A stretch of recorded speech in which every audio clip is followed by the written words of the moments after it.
नाशिक, सोलापूर, सांगली, जळगाव तसंच कोकणात झालेल्या अवकाळी पाऊस आणि गारपिटीमुळे कांदा, डाळिंब, द्राक्ष आणि आंबा पिकांचं मोठं नुकसान झालंय। जिल्हाधिकाऱ्यांना नुकसानीचे पंचनामे करण्याचे आदेश दिल्याची माहिती महसूल मंत्री एकनाथ खडसेंनी दिली आहे।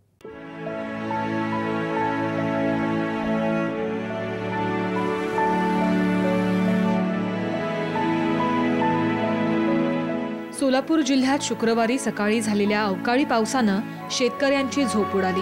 या पावसाचा उशिरा पेरण्या झालेल्या रब्बी पिकांसाठी फायदा होणार असला तरी कांदा, कणसातील ज्वारीसह फळबागांना फटका बसलाय।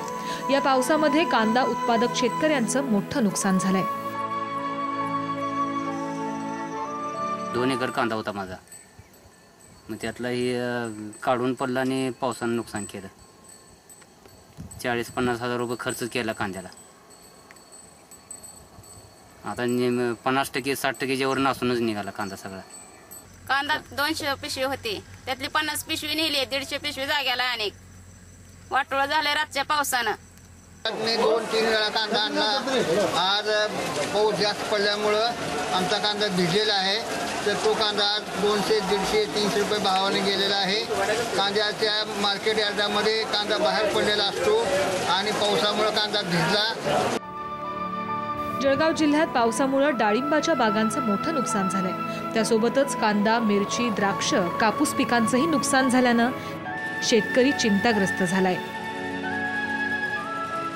अवकाळी पावसामुळे कापूस आडवा झालेला आहे, त्याचं नुकसान झालं। दादरी आडवा पडलेली आहे, परत ऊस आहे, ऊसाच्या तोडण्या बंद झाल्या।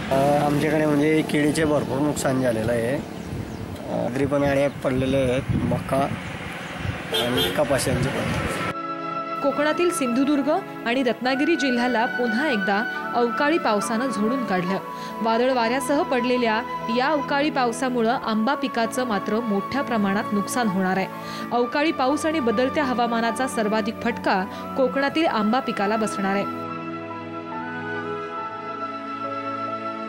स्प्रिंग शेड्यूल प्रमाणे आता काल ज्या लोकांनी फवारणी केली त्या फवारणीचे इफेक्टच सगळे संपून जातात, कारण पाऊस ज्या पद्धतीने पडलाय 17 मिलीमीटर पाऊस म्हणजे भरपूर झाला। 17 मिलीमीटर पाऊस याचा अर्थ एका गुंठ्यामध्ये जे 100 चौरस मीटरमध्ये 1700 लिटर पाणी पडलं आणि हे सगळं पानांवर ओघळून मोहरावर ओघळून ते खाली आलेलं आहे।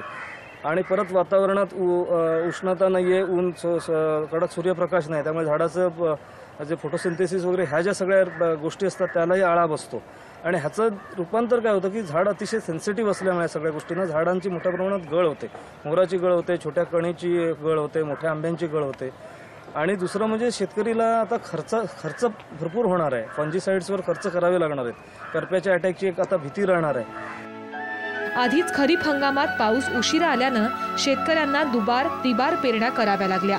त्यातच आता अवकाळी पावसामुळे शेतकऱ्यांच्या हातातोंडाशी आलेलं पीक वाया गेल्यानं शेतकरी हतबल झालाय।